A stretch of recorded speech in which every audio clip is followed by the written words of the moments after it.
সম্মানিত সকল গাড়ি চালক ভাই ও বোনদের বলতেছি, যারা গাড়ি চালান, বিশেষ করে এই ধরনের পাকা রাস্তার মধ্যে বৃষ্টির দিনে যদি কাদা হয়, এই কাদায় গাড়ির চাকা স্লিপ করতে পারে।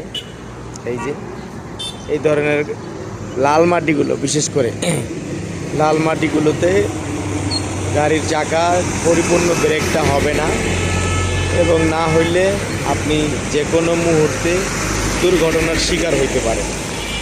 তো ফাতেমা ড্রাইভিং স্কুলের পক্ষ থেকে আমরা আপনাদেরকে বলতে চাচ্ছি যে এই রাস্তায় আমাদের চালকদের করণীয় কী।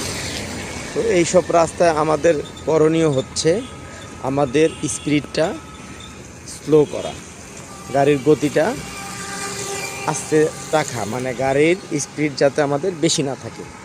এইভাবে ধীরে ধীরে গাড়ি চালাইতে হবে, ধীরে ধীরে চালাইতে হবে। আর একটা বিষয় লক্ষ্য রাখতে হবে, আমার সামনের গাড়িটার থেকে আমার একটু বেশি দূরত্বে থাকতে হবে, যাতে আমি একটু সময় নিয়ে ব্রেকটা করতে পারি। এবং গাড়ির ঘেঁষাঘেঁষিভাবে, মানে গাড়ির পাশাপাশি গাড়ি চালানো যাবে না, খুব কাছাকাছি থাকা যাবে না, একটু দূরে থাকবেন। দূরে থাকলে আপনাদের গাড়িটা ব্রেক ধরতে সময় পাবেন, এবং হালকা হালকা করে ব্রেক ধরবেন, যাতে হার্ড ব্রেকটা আমার প্রয়োজন না হয়। যদি হার্ড ব্রেকটা প্রয়োজন হয় তাইলে কিন্তু আমার গাড়িটা পিছায়া যাইতে পারে, আর একটা গাড়ির সাথে সংঘর্ষ হইতে পারে। বিশেষ করে মোটর সাইকেল চালক যারা আছেন, তারা খুবই সাবধান এবং সতর্ক থাকবেন এইসব কাদা রাস্তার মধ্যে। কারণ মোটর সাইকেলগুলো এইসব কাদা রাস্তায় অনেক সময়ই হালকা ব্রেক ধরলেও গাড়ির চাকা স্লিপ কেটে গাড়িটা পড়ে যেতে পারে, একটা দুর্ঘটনার শিকার হইতে পারে। তাই সকল চালকদেরকে বিশেষভাবে অনুরোধ করব, আপনাদের দৃষ্টি আকর্ষণ করব, যখন রাস্তাগুলো পাকা রাস্তার মধ্যে এরকম কাদা মাটি থাকবে, কাদা মাটি থাকার কারণে আপনার রাস্তাটা পিছলা হয়ে থাকে, তো সেজন্য গাড়ির চাকার ব্রেকগুলো একটু কম হয়। ব্রেক কম হলে ভিজা রাস্তাতেও এমনি ব্রেক কম হয়। আপনারা একটু ধীরে সুস্থে গাড়িগুলো চালাবেন আর কি।